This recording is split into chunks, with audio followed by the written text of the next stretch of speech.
Hi, everyone. Welcome to the Power Hungry Podcast. I'm Robert Bryce. On this podcast, we talk about energy, power, innovation, and politics. And I'm pleased to welcome my guest, Ian Bremmer. He is the author of a new book that's out May 17th, The Power of Crisis, How Three Threats and Our Response Will Change the World. Ian, welcome to the Power Hungry Podcast. Hey, happy to join you, man. So I didn't warn you, but guests on this podcast introduce themselves. So you have a lot of titles. If you don't mind, give us 30 or 45 seconds on who you are. You didn't warn me. That's okay. I don't mind. You didn't warn me about anything, so I don't know what's coming. There's a lot coming at you. Get ready, Bremmer. It's going to be rough. More fun for me, too. I'm a political scientist. I work on global issues in particular. I started a company that is a political science firm that helps people understand how the world really works and how their own organizations may be misaligned with that. About 24 years ago, with no money and no outside investment, and we are about 200 people now, and we've got offices all over the world. It's kind of fun. And that's the Eurasia Group. That's right. Good. Well, we met some years ago in New York at a conference at NYU, or a panel discussion at NYU with, and then we met again in March at the American Fuel and Petrochemical Manufacturers, Petrochemical and Fuel Anyway, in New Orleans, which was a lot of fun. That's right, in March. Yeah. So let's get to it. Your new book, which I thought was quite interesting, The Power of Crisis. Tell me, this is your 10th book, if my memory serves. I think it's my 11th book. Okay, well, somebody needs to, or I need to count better, but the book covers a lot of territory. So why this book and why now? It's actually my most hopeful book. I wouldn't say it's my most optimistic, but my most hopeful. And we'll explain, if you don't mind. So hopeful versus, because I want to talk about that at the end. I always ask people what they're hopeful versus optimistic. What's the difference there? I don't pretend to have confidence that it is going to move in a direction that we can feel comfortable with. But I absolutely see the real opportunity.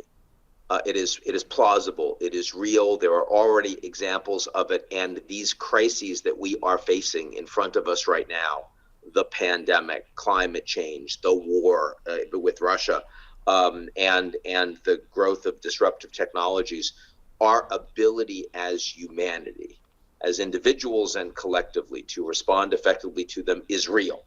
It's absolutely real. And it's happening in a time when for decades we have increasingly felt adrift as a nation, adrift as a planet, that our institutions don't really work, that people are getting very anxious, they're feeling ennui. So it felt like a time when a book like this is really necessary.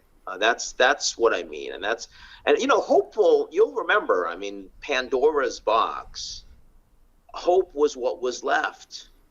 Right at the bottom of the box, all these horrible things came out, but hope was at the bottom. It wasn't optimism that was at the bottom, because we had all these big challenges that you had to suddenly deal with. But hope was there, and I am fundamentally a hopeful person.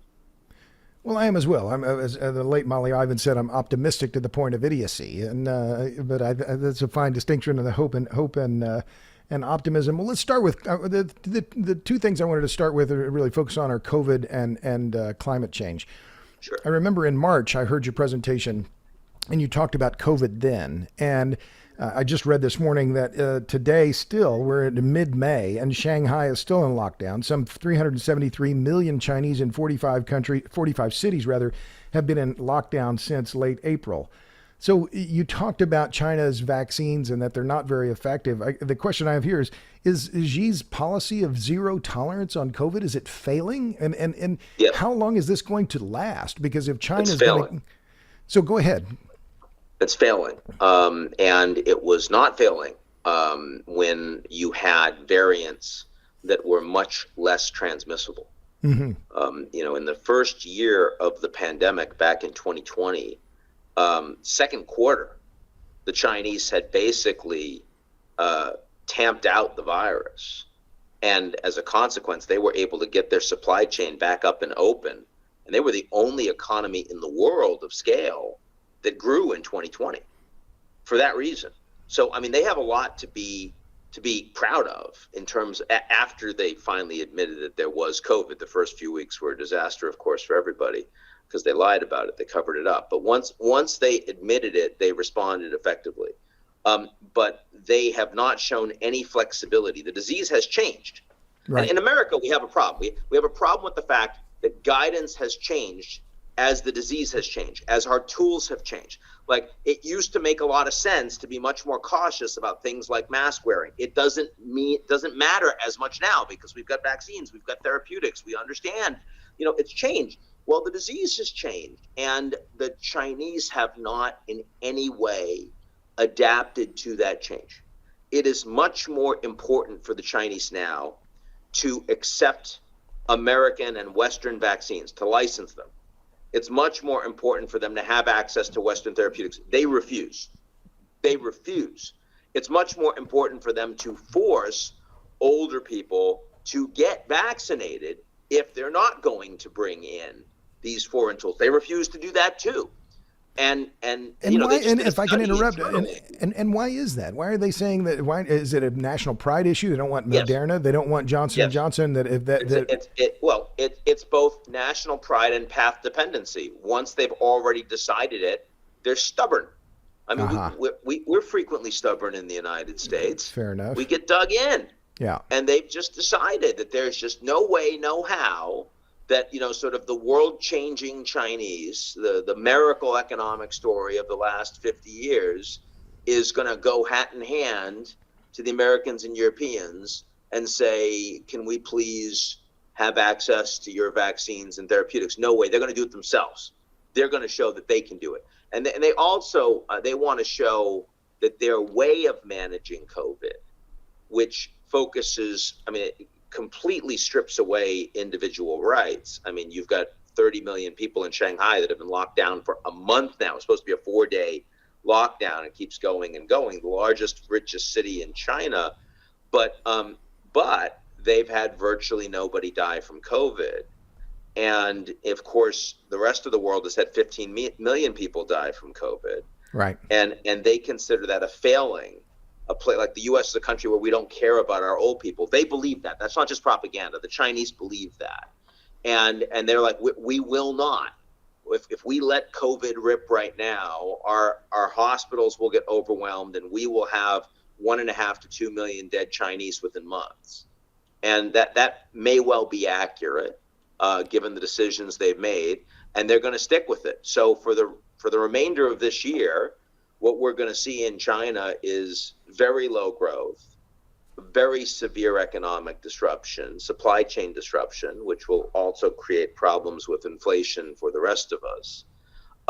And you'll also see a fair amount of social discontent in a country that recently has seen very little of it because it is so repressive and their surveillance capabilities are so complete.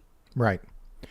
Well, but if that was one of the things that I thought was intriguing when I heard you in March was that, well, if that's the case, then the Chinese they're never going to achieve herd immunity. There's no possibility for that, right? No. And we're still having flare-ups. I'm a big basketball fan. Steve Kerr didn't coach last night because he got COVID. So it's still persisting, but not nearly the levels it was a year ago or a year and a half ago.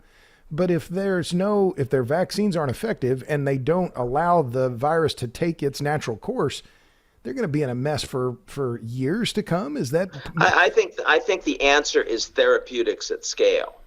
And I think that first of all, they are developing a Chinese mRNA vaccine that is likely to be effective, and they'll probably have it at scale by end of this year, early next year. Mm-hmm. But they also are developing therapeutics, and I think that is really the game changer. If you can make sure, because their ability to test and track is incredibly high.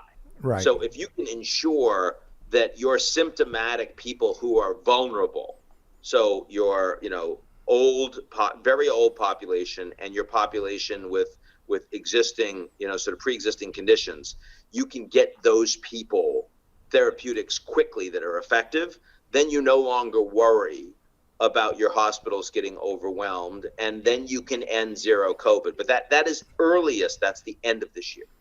So that's going to have ramifications then for all kinds of industry in the U.S. for Yep. steel prices for Yep. because China produces what 30-40% of the world's steel. So all of these things are going to ripple through the global economy. Then for if it's not over till the end of this year in China, then the after effects in the global economy then will last another 2 years. Then perhaps. The timing's not great. It's not. We've got. I mean, there is. This is a target-rich environment for crises to write about. That's a fair point. So, how much? There are a couple things that I wanted to just back up and talk more broadly about, in addition to your book. And so my latest book, that the title is "A Question of Power: Electricity and the Wealth of Nations." You talk around these issues in this book, and this is your field. I wanted because I've spoken about this, and I talk about the idea of the wealth of nations. What makes some countries rich and others poor? Some of it's luck, and some of it's governance. Right. Right. I mean, it's like what makes people rich and people poor. Some of it's dumb luck, and some of it is how you comport yourself. Right. I mean, why am I successful? Well, I mean, I'm pretty smart, and that's helpful. But most people that have my brains and capabilities are nowhere near as successful as I am, and that's because they didn't have my luck. And that's obviously the most important issue. I think for countries, the luck aspect, just like for human beings, is more important than the governance aspect. I mean, if you're Saudi Arabia and you can stick a straw in your land and money comes out, you don't need good governance, and they've proven that for a long time. Right, sure. And now they're starting to recognize that they're going to need to change, and they are indeed trying to reform. Whether it's too late, too little, we'll see.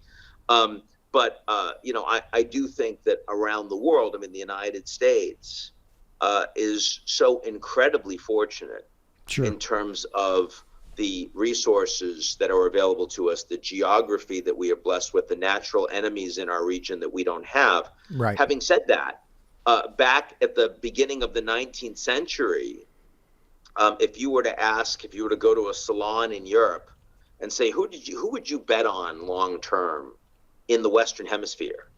Everyone would have said Argentina. Because that was a country that was, you have all these European immigrants going over, and there's this extraordinary, sort of natural wealth in Argentina. And yet so they had the same luck as the United States, but they had extraordinarily poor governance. And that led to, sort of no private sector in agriculture, incredible inefficiency, no ability to really develop big industrial corporations. Right. And today, of course, Argentina is one of the sick men of South America. I mean, it's literally imploding. They've got financial crises year after year, and the people are suffering greatly. Great place to visit, but just a shell of what it could have been. So both are important. Well, so let me just, I don't want to spend too much time on this, but on that governance part, and I was in Lebanon, and Lebanon figures in my book and in my new documentary, but it's how important is that belief in the system? Because that's one of the things I think is the strength of the U.S., that this idea of the Constitution still endures. And we talk about the Bill of Rights, the Constitution, we litigate this stuff all the time that, in my view, well, G.K. Chesterton said it, right? Whether the U.S. isn't the only country ever founded on a creed. But how important is that common belief in a thing, in the idea of the country? That seems to me to be one of the strengths of the United States, despite all the challenges, and you lay them out very well in the book. How important is that?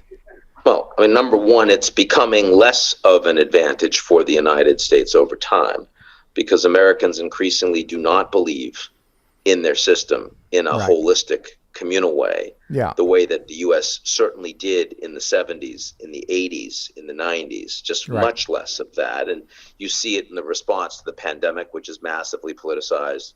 And you see it to what just happened with Roe versus Wade, the way the Supreme Court has perceived the events of January 6th. Frankly, you saw it in the response to the 2016 election. Yeah. So, but it is, of course, important. I think it's a big part that underpins the ability to have good governance. But let's also be clear that sometimes when luck is a huge part of your wealth, your ability to fritter away the good governance that you have because you don't think it matters that much to you is also significant. And so in my book, I start not with the hopeful piece. I start with the constraints. I start by saying, look, we got two big challenges. One out there. One is that the most powerful country in the world, the United States, is the most politically dysfunctional in the G7. And secondly, the most important geopolitical relationship in the world, the US-China relationship, is completely broken and there is absolutely no trust. And furthermore, even though I can tell you the things that would fix that, they're not going to be fixed in the next 5 to 10 years. So before I want to outline why I am hopeful that we can respond to crises, let us recognize that it's not going to be because the United States suddenly fixes its democracy or because the US and China have a kumbaya movement. No, it has to happen in spite of that, and indeed it can. And indeed, to some degree, it already is. And that's so I think this book is hopeful precisely because it actually comes from a place of reality as opposed to, well, if I was God, here's the way I would move the chess pieces. Right. No, I can't stand books like that. Yeah. You know, where you come up with ideas that you know are non-starters from day one. I mean, that's like a late night dinner conversation that went on too long. I should have already after been too many sleeping. drinks. I Yeah. should have stopped at drinks. Yeah. You know? Yeah. So you let's turn to we talked about China and COVID, and the U.S. seems to be. I mean, I've been flying, I've traveled a lot. I'm so happy to not be wearing a mask. We've talked about that a little bit, but now let's talk about Ukraine and Russia, because this seems to me to be an inflection point, particularly on the energy front, which is where I live and write about all the time. You, in your doctoral dissertation, which I think was 1994, it was on the politics of ethnicity, Russians in the Ukraine. So you were on the right track here 28 years ago. What have you looked at that document since then? I have. What do you think about it now, 28 years later with this? Pretty good. I probably should have made it a book. You know, it's funny. Almost every PhD. You're impressed with yourself 28 years ago. That's good. I'm glad. I'm glad it aged well. I wrote a bunch of articles on the back of it, and I was so sick of it once I finished the PhD because it was a lot of work. Sure. And I was just ready to move on that I never made it into a book. I just didn't bother. And in retrospect, I probably should have. But what was obvious to me, and I started my PhD in 89, but I started the field work in 92. 91, 92, which of course when the Soviet Union collapsed, right? So the timing, I mean, of course, if you're doing a PhD in political science in 1989, you're going to work on the former Soviet Union because, I mean, it was just so rife with world-changing transition, right? I mean, just stuff was happening there. Yeah. And it was an experiment. And I looked at what was happening specifically in Ukraine, where you had all of these Russians that had lived there for a long time. And suddenly Ukraine was independent. And so the country left Russia. They became this beach diaspora. And it was very obvious that independence of Ukraine did not resolve things for a lot of these Russians who saw themselves as very different, particularly in Crimea, which became an autonomous republic with its own parliament that flew a Russian tricolor on top of it. And it was very obvious that, like, Crimea, these guys were not Ukraine. These guys didn't feel like Ukraine. And yet, when you went to other parts of Ukraine, you went into the southeast, then you went to Kiev, then you went to western Ukraine, and I spent time on the ground in Lviv as well. You recognize that, this is a very different nation. This is not part of Russia. And so even though they actually got along quite well with each other at that point, Russians and Ukrainians, they were not the same nation. They were very different. And this had the potential to become a fairly significant conflict over time. And, what we've seen, of course, is especially because Russia did not move in a democratic direction. The EU expanded, NATO expanded, but Russia was not a part of any of that. Russia was, in a sense, left behind and felt humiliated. As a consequence of that, suddenly these fault lines that had the potential to really explode actually exploded. And that's what we are witnessing. It's what we saw in 2014 when Ukraine was first invaded by Russia, and they took Crimea, and they had the little green men in the Donbass.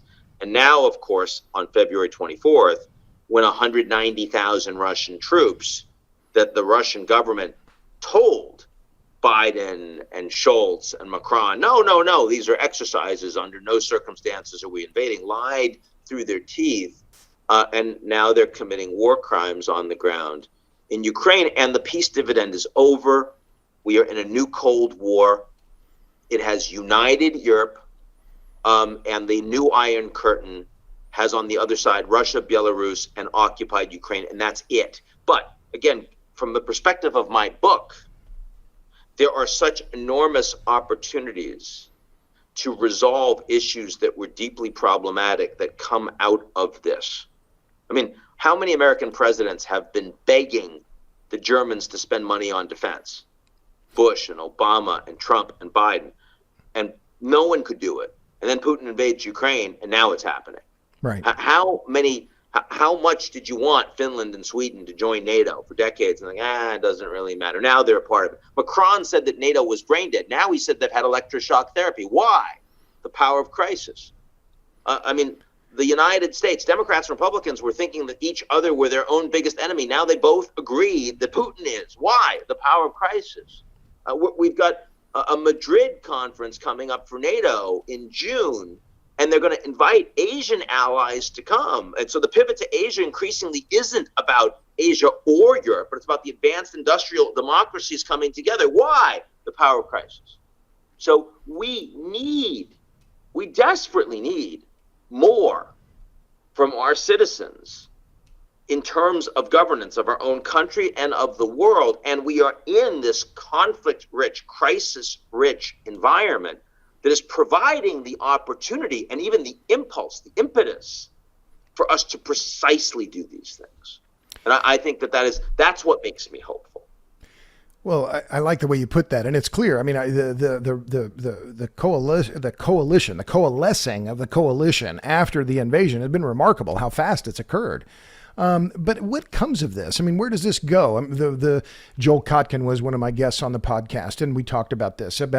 Does this mean that it appears to me that this pushes China and Russia more closely together? You saw just in February, shortly before the invasion, the announcement of the Power of Siberia 2 pipeline, moving more Russian gas into China. Does this ultimately end with Russia more closely aligned with China versus the rest of the world? How do you see that? It's uncertain. Now, I don't know that the war made Russia and China come closer together. I don't think I'd agree with that. Okay. I would say that leading up to the war, Russia and China got closer together. That was February 4th. It was 20 days before the invasion. Right. That's when Xi Jinping and Putin met at the beginning of the Beijing Olympics, and they signed this document of a global friendship without limits. But that was when Putin told Xi Jinping that he's not planning a war, he's planning a special military operation. By the way, that wasn't propaganda. That was what Putin thought it was going to be. He thought it was going to be a few days and we're done. They're not going to fight. Yeah. And by the way, I didn't think they were going to fully invade Ukraine. I thought that they were going to invade, but I thought they were just going to take the Donbass, where they were saying acts of genocide were being committed. They lied, but that's what they said. And the reason for that is because they only had 190,000 troops. That wasn't enough for a successful full-fledged invasion. I mean, that's 0.8 Russian troops for every one Ukrainian troop. You can't win an offensive land war with that. But it's because Putin thought that Ukrainians weren't going to fight. I, as someone who lived on the ground in Ukraine in 1992-93, very clear to me that if Russians were going to invade all of Ukraine, the Ukrainians were going to fight.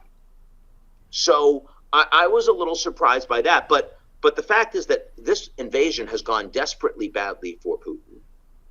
And I don't think China's happy about that at all. And in the last 48 hours, I've seen phone calls between Xi Jinping and Macron, phone calls between Xi Jinping and Olaf Scholz, where the Chinese are saying, we really need a ceasefire. Where the Chinese are saying, this is like, we don't want this to get worse. Now, some of that is because the Chinese want to be seen as responsible players, and they don't want the Europeans to cut them off economically. They don't want to be in a sanctions framework. But part of it is because this isn't good for China. So I do think there are opportunities to address some of the issues, even with China. And yes, I was happy when the Biden administration told the Chinese, if you break our sanctions or if you send military support to Russia, your head's going to roll. And by the way, so far, at least, knock on wood, the Chinese haven't done that. Why? Because China's economy is 10 times bigger than Russia's economy. They trade a lot more with the United States and with Europe than they trade with Russia. The Chinese do have an aligned ideology, an aligned worldview with Russia, because they think, with some justification, that the Americans are trying to contain them in Asia in the same way that the Americans have tried to contain the Russians in Eurasia and Europe. But the Chinese aren't stupid. And they're very interested in ensuring that their economy does not fall apart. And they understand that the United States holds vastly more cards in that regard than the Russians do. So I do think that the fact that Putin has so incredibly overplayed his hand has made probably the single biggest geopolitical misjudgment of any major leader on the global stage since the Soviet Union collapsed in 1991.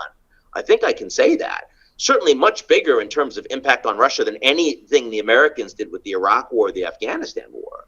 And those were pretty big mistakes. I would argue that creates a very significant opportunity for the United States and others on the global stage today. Well, yeah, as you said that, I was going to say, well, you beat me to it on the first Iraq War. I thought, well, that was a big geopolitical mistake, as well as the Afghani invasion of Afghanistan. The second Iraq War, yeah, the absolutely. Second, yeah. So, but was this, there's a lot of talk that the NATO push to expand into Ukraine was a trigger for Putin, and that NATO bears some blame here. Does that rhyme with you? Does that make any sense to you, or is this you think this was just a big? Go ahead. The blame for the invasion of Ukraine is 100% on the shoulders of Mr. Putin. Fair enough. Having said that, I think that there are many mistakes that were made by the West that helped to precipitate that conflict. Right. And I would focus, for example, in 1994, when the Americans, along with the UK and the Russians, signed the Budapest Memorandum.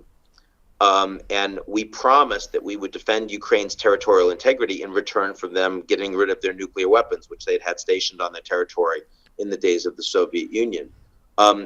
We didn't make good on that. That was international law that we signed, and we're supposed to be the country that really stands up for that. And we failed. And Putin saw that, and he sees that as weakness. And in 2014, when Putin invaded Ukraine, we didn't do very much. And so he saw that as weakness. In 2008, when we invaded Georgia, we didn't do very much. Bush considered it, Cheney pushed for it, but ultimately nobody else stood for it. And that's a message. I think the failure in Afghanistan and the unilateralism of the American withdrawal and the debacle around that, I think that was a message. I think the effort to pivot to Asia and the idea that we didn't really want any problems with Russia, I think that was a message. I think that when Biden met with Putin back in June last year in Geneva, and Biden set the agenda, and Ukraine wasn't on the agenda, actually cyber attacks, because this was right after the Colonial Pipeline was hit, that was on the agenda. I think that was a message. The fact that the Russians had so much more influence over the Europeans in terms particularly of gas export, and the fact that Merkel and then Olaf Scholz were so supportive of Nord Stream 2. I think that was a message. So, I mean, it's not one thing. Right. You mentioned NATO, and I know that we've had John Mearsheimer and some others, well-known Americans on the left and the right, have come out and said that, we're the ones that antagonize the Russians. And I see that Lula, who's likely to be the next president in Brazil, has made a similar statement. And I mean, if you look at what the Russians have done, in the run-up to the invasion and in the last couple of months, it is very clear where the accountability is. Fair enough. That is not a question. But yeah, we made a lot of mistakes. So in reading through the book, the book is on sale May 17th, and you. But is it already dated? There's in chapter on page 111, you talk about the Green New Deal, or the European Green Deal. You said there's reason for optimism on this front. The so-called European Green Deal has boosted Europe as a leader on climate by committing unprecedented amounts of money toward the net zero goal. And then you talk about EU governments and the rest of it. But in the wake of the invasion, Germany's firing up their coal plants. The Spaniards, I mean, everybody's looking for coal. There's I'll ask it this way: how has this invasion then changed Europe's ideas around climate and moreover the global ideas? In because the near term, I would take the exact opposite position here. In the near term, yes, they absolutely understand they have to do everything possible to ensure that they can cut Russia off. Yeah. And they're trying to ensure that they have 50% less dependence on Russia by next winter. And they want to cut the Russians off completely by 2024.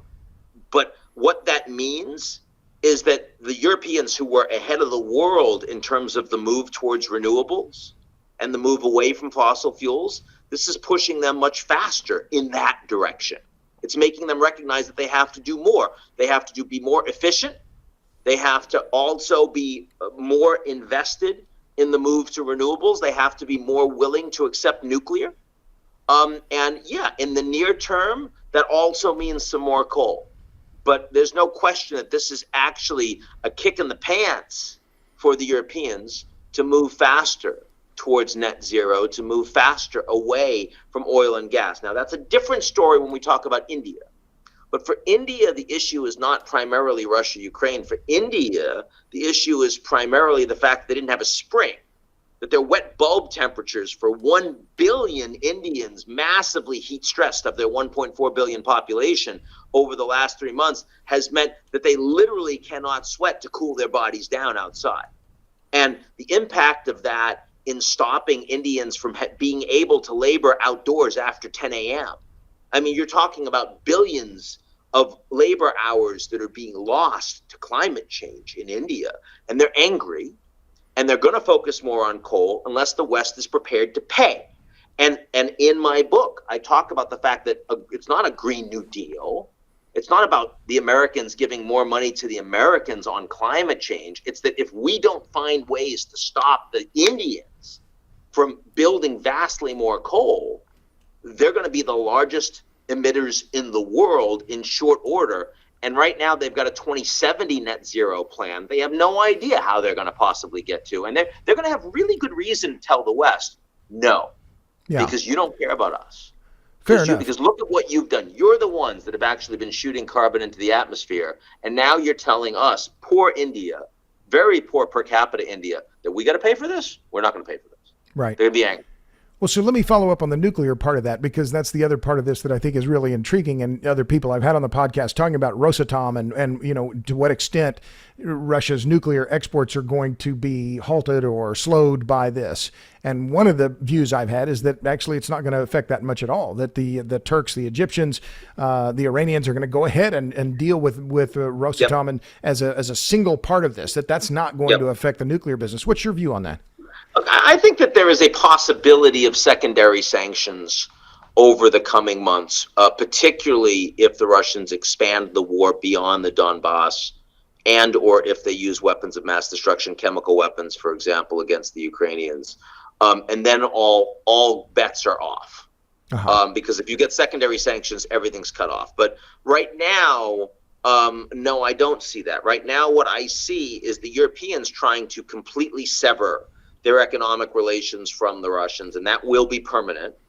But outside the G7, I see the developing countries continuing to do business as usual with Russia, and that means, you know, if you're India, that means lots of fertilizer, and if you're Egypt, that means uranium, right? I mean, it's absolutely. And now I do think that one thing that people don't talk about is the fact that not only is Russia a major commodities producer and exporter, they're also the second largest arms exporter in the world. Now there, I think that's going to fall apart. And that's because the Russians will not have the ability to manufacture spare parts. And I just don't think if you're India, you're going to want to buy a lot of MiGs if you think you can get parts for them. So I think that's going to really hurt the Russian. That is the next major shoe to drop in the next 12 months for the Russian economy. Is there constraints on? It's a huge opportunity for the West. It's a huge opportunity for the West. The military-industrial complex, it's not like they want to sell all these. I mean, they want to sell javelins, sure, but that's not the opportunity. The opportunity is that the second largest arms producer, exporter in the world is suddenly going to completely fail. And they're going to be able to take that market.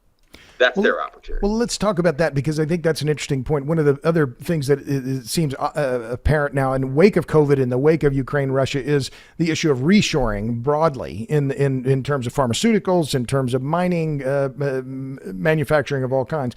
Is that one of the other likely outcomes from all this recent conflict that we're seeing then? So I think when you want to talk about reshoring, what you're talking about is decoupling, friendshoring, right? You're saying for the last 50 years, we've had globalization where goods and services and capital and ideas have moved faster and faster all over the world to whatever is most efficient. Right. And we are now seeing that is starting to shift trajectory pretty significantly. And I would argue that's happening in 3 different areas. But the 3 areas are actually not connected with each other. So one is you're seeing it between Russia and the G7.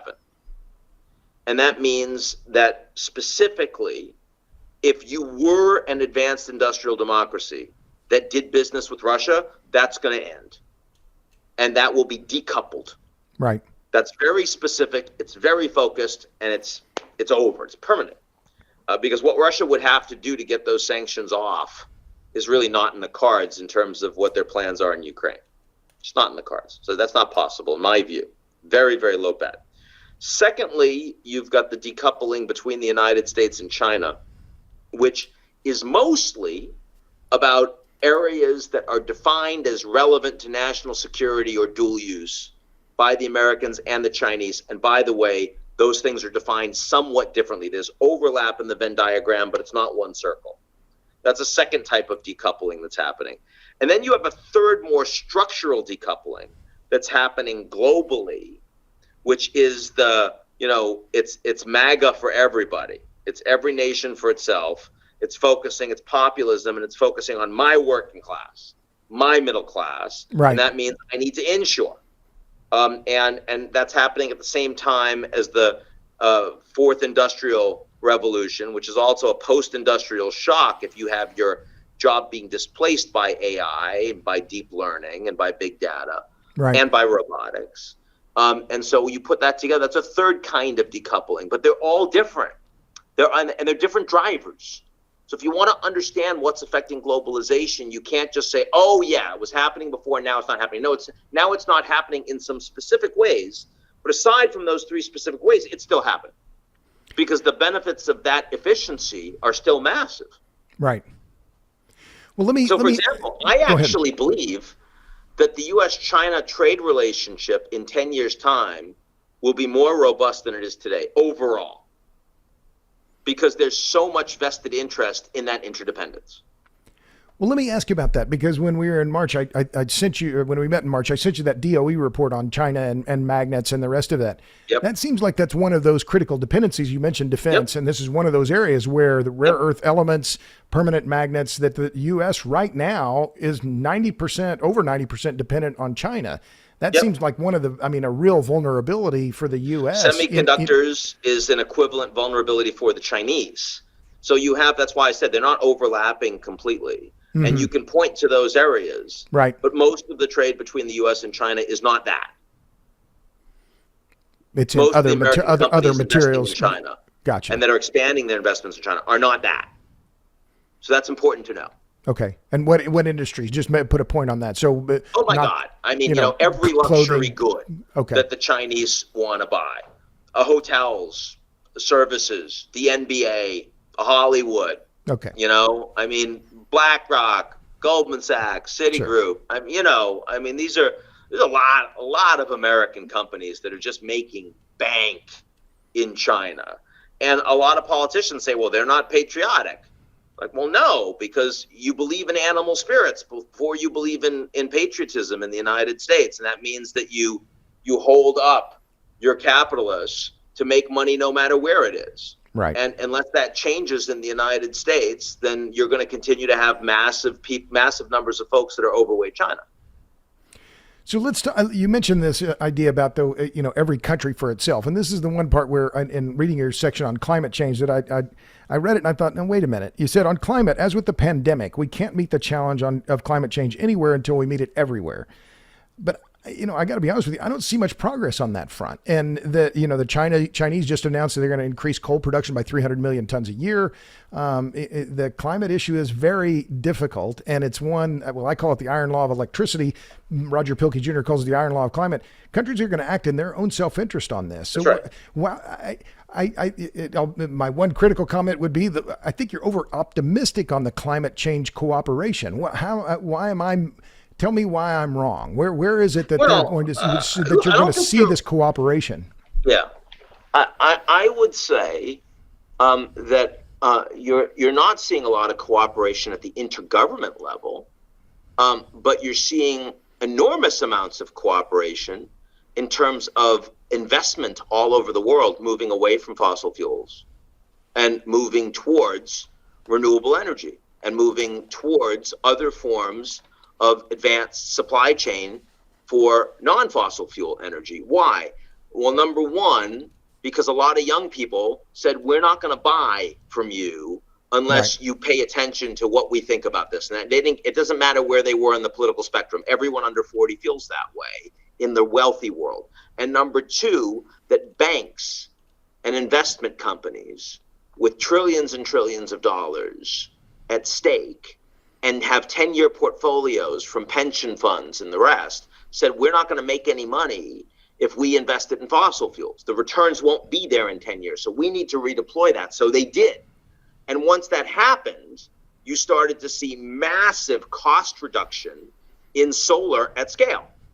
And you see massive cost reduction in EVs and batteries that are related to that. And I would argue, look, it took us too long to do this. This should have started 50 years ago, and it didn't. But the fact is that 5 years ago, you had people that were out there that were credibly saying we could be on a path of 4 degrees, 5 degrees, 6 degrees warming by 2100. No one credible says that anymore. The credible people say something between 2 degrees and 3 degrees. That's still too high, but that's incredible progress in a short period of time. It's incredible. And that's without international cooperation from most of the big governments. The Europeans are the exception. They're doing a lot. The Japanese are moving in a better direction, but the Americans are not at the national government level. The Chinese are not at the national government level. The Indians sure as hell are not at the national government level. And yet still you see all that progress. I think that's extraordinary. Another area of progress, which is very important and which you should not underestimate in a world that is rife with disinformation, is that 195 countries now get together every year and they actually agree on the science of climate change. They agree that we've got 1.2 degrees of warming already. They agree that it's a human, it's an anthropogenic development. It's not cyclical from climate itself. You can't solve a problem until you agree what the problem is. Sure. And there are a lot of problems in the world today that you get no agreement on what it is. We've actually gotten the entire world to accept the science on climate change. That's a huge deal compared to where we were 10 years ago. Well, fair enough. So my perception, and the way you're talking about it, look, I'm more bullish on solar than I am on wind. I pay a lot of attention to land use conflicts, report about it a lot, and 330 communities from Maine to Hawaii have rejected it. So, but handicap the prospects for nuclear then. Canada's moving ahead. Eastern European countries are apparently, there's some very rapid movements in places like Romania. China's building massive 46 reactors. The U.S. is building 2. They're over schedule and over budget. Talk to me just briefly about nuclear, and then we'll move on. But are you bullish on nuclear? Where are you on in terms of nuclear energy? I'm more bullish than first I was always bullish for China on nuclear. Right. And I'm now more bullish for lots of other countries recognizing, even the United States, even California, which is extending, the license on Indian Spring. And I think that as that happens, you will see more support for next generation nukes that are, this is not 3 Mile Island. And there's been, the climate movement unfairly besmirched nuclear for way too long. And now, I mean, people like McKibben came back to the party early, but now I think that, especially given what's just happened with Russia, there is just a lot more reality that we need to embrace the solutions that are out there, and nuclear is a big piece of solutions that are out there. No, The I agree. Japanese are And having this conversation too. yeah. And I think Gavin Newsom's reversal on Diablo Canyon and the question whether, Whitmer will be able to save Palisades in Michigan, those are key. I think those are parts reflecting partly, well, this massive increase in the price of natural gas, that That's this right. energy realism is happening. So you're Power of crisis, my friend. there you go. It's a book that we're talking about right now. Again, my guest is Ian Bremmer. His new book is The Power of Crisis, How Three Threats and Our Response Will Change the World. So your last issue is around technology and the power and issues around artificial intelligence, big data, quantum computing. You talk about all of these. One of the things that's been interesting to me watching the conflict in Russia and Ukraine, and you talk about it, the issue of drones and the issue of smart drones, suicide drones, and how are these fundamentally changing how wars are now going to be are being fought? Because we see it almost in real time in Ukraine, where shoulder-mounted weapons are taking out, tanks, potentially, ships. I mean, this just seems like a different type of warfare than what we've seen in the past, and it's because tiny corner of the world. The conflict between Armenia and Azerbaijan was completely frozen. The Armenians had taken a lot of territory, and over the course of a few years, the Turks supply the Azeris with advanced drones, and suddenly the Azeris completely shift the battlefield, and they're able to decisively take out the Armenians and win. And this had nothing to do, this wasn't Russia, this wasn't the United States, it was Turkey, not a first-rate military power at all. And so what you're seeing is the proliferation and diffusion of dangerous technologies that we don't have any real governance around. I remember when there was that drone, radio remote-controlled drone, that about 10 years ago took a picture of Angela Merkel. It got about 6 meters away from her. Fortunately, it didn't have, any incendiary devices attached to it. It could have killed her. Anybody that watches these lethal autonomous weapons issue recognize that we desperately need to have international governance, public and private sector together, in understanding that they need to have true bans of a lot of these kinds, very strong restrictions on a lot of these kinds of technologies and weapons, because otherwise the ability of small rogue states and terrorist organizations to cause unacceptable levels of damage, we're already seeing this in the cyber field, will become much greater. So, I mean, this of the crises that we're talking about, the disruptive technologies issue is the one that is fastest moving, and the one that right now we are farthest from able to solve.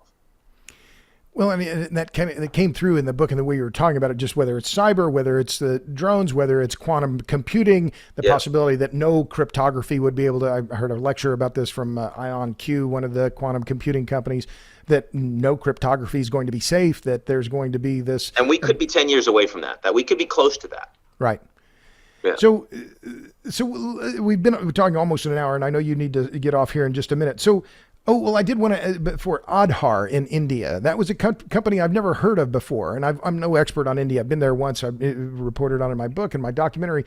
Aadhaar is a technology company that uses fingerprints to then assure identity. And in India, you talk about it. It's really quite remarkable what that has meant for Indians in terms of their ability to access banks and also for the government. But there's a downside to that as well. Can you just give us the quick brief on Aadhaar? It's a universal identification system, biometrically driven, for India, that has historically been not just an enormously poor country, but also an incredibly, desperately inefficient and corrupt country with massive levels of bureaucracy. And what Aadhaar has allowed the Indian government to do, by spending less money in their fiscal budget, they're still getting vastly more to the average Indian citizen, because they're able with Aadhaar to give them their benefits directly. Right. And that's been enormously powerful, but it also means that India is creating the basis to have a surveillance state.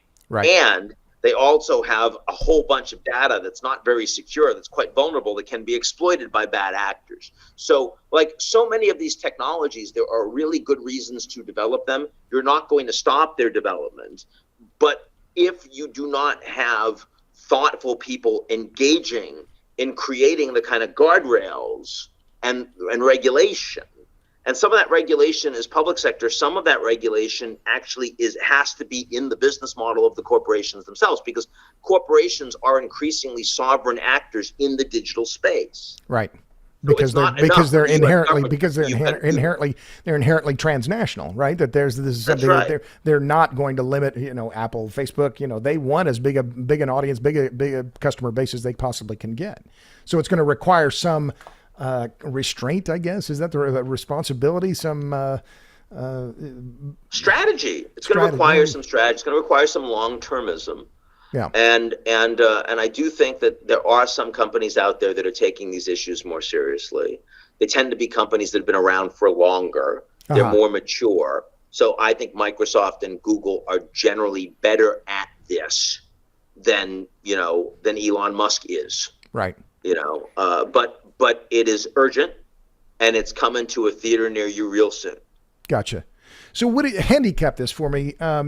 So when you look at all the countries in the world, and there are obviously a lot of them, and you travel a lot, what are there countries that you're more bullish on than others? Vietnam or other ones that are now? We've talked a lot about the major countries. Are the others that you look at and you think these are the countries to watch? If so, which ones are they? Yeah, Southeast Asia, clearly. Strong demographics, relatively decent governance and political stability, benefiting from the fact that China and the United States is really interested in them. So as a consequence, they're kind of getting the investment from Belt and Road much more than other countries are, and they're getting the investment from the United States. I think that's that. And plus, Asia is where the locus of the global economy is increasingly shifting. So if you're talking about smaller countries, it's very easy to talk about Vietnam. It's very easy to talk about the Philippines, even though there have been presidents that, you don't necessarily think they're great from a liberal democracy perspective, but from a make the economy work perspective, they've actually done a very effective job. Outside of that, it's funny. So I'm quite bullish on Europe in terms of its importance and its political stability. The EU matters more now than it did before, more post-Brexit, more post-global financial crisis, more post-pandemic. They show that the strength of a supranational institution when everything is breaking down really matters. On the other hand, part of the reason why I'm so bullish on the politics of the EU is precisely because the challenges and dangers to Europe, which are really crippling them economically, are growing. The United States, I'm much more negative about the politics of the United States, but I'm much more bullish about the economic opportunities. So we'll succeed in spite of ourselves. Is that, I guess, a different way to put it? Yeah, but at some point that starts to break. And so, you really don't want to get to the point that you have to test that. And the 2020 elections, we're close to a constitutional crisis. 2024 could become one. Right. Because you can break the U.S. election. It's state by state. It's not federal. And so it's relatively easy to go to have an 1876 moment again in the United States where the election is broken and you have to rely on an extra legal political agreement to get a new president. That's absolutely plausible in the U.S. in 2024. Yeah, well, I'm bullish on the U.S., but I'm worried as well. The urban-rural divide is one that I spend a lot of time in rural America, and I just see it growing all the time. The Democrats being in the cities, Republicans in rural areas, and it's like they don't speak the same languages. They don't not at all. Don't relate and to they each used other. To. So just a couple last questions, Ian. So thanks for your time. So whose work do you admire? Who do you follow, and what books are you reading these days? So first of all, I will say that I thought that Shoshana Zuboff, is that her name? The Age of Surveillance Capitalism.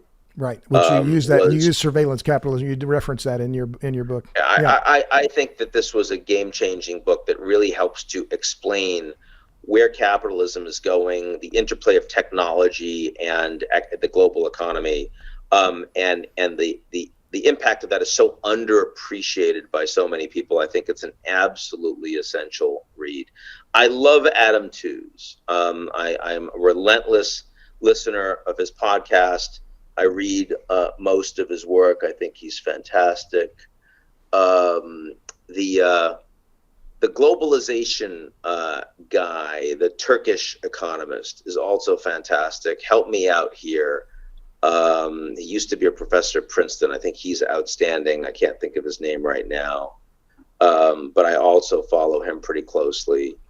One thing that I think is very important for your listeners to do, sure, in an environment where people are getting much more anxious, is to spend a little bit of time listening to or watching the news, global news, English language news from other countries. Deutsche Welle from Germany, NHK from Japan, even CBC in Canada. It is so valuable to spend an hour of time doing that as opposed to CNN or Fox, because these people don't have a real axe in the American political spectrum, but they are reporting global news, and Americans need to understand what global news really means, and they need to understand how America is perceived by its friends, but that aren't Americans, because the Americans get stuffed up inside their own challenges and neuroses way too much these days. And so I think that's a very valuable thing to do. Fair enough. So we'll touch on one last question, and we kind of answered at the beginning, but the formula, I ask people to introduce themselves, and at the end I ask them what they're reading and what makes them hopeful. You're hopeful because the power of crisis. We talked about that with your new book, but that this could be a transformative time that would allow more international cooperation. Is that a summary of? Is that a good summary of how you're looking at this? It's not just international cooperation between governments. It's a time that we're going to transform how governance works. It's a time when individuals are going to be more involved. It's a time when private sector actors are going to be more involved. It's a time when it's not going to be it's not going to be a Westphalian moment. Global governance, if we're able to transform and respond to these crises, it's not going to be about a bunch of global government leaders sitting in a room figuring it out. It's going to be much more of a hybrid model. It's going to be much more flexible. It's going to be much faster moving. It's going to be much more creative. It's going to be much less bureaucratic. And that's exciting. And it's exciting to be alive and around at a time that is so rife with possibility, frankly. And especially as somebody who I don't want to be in government, right? I'm not a creature of that.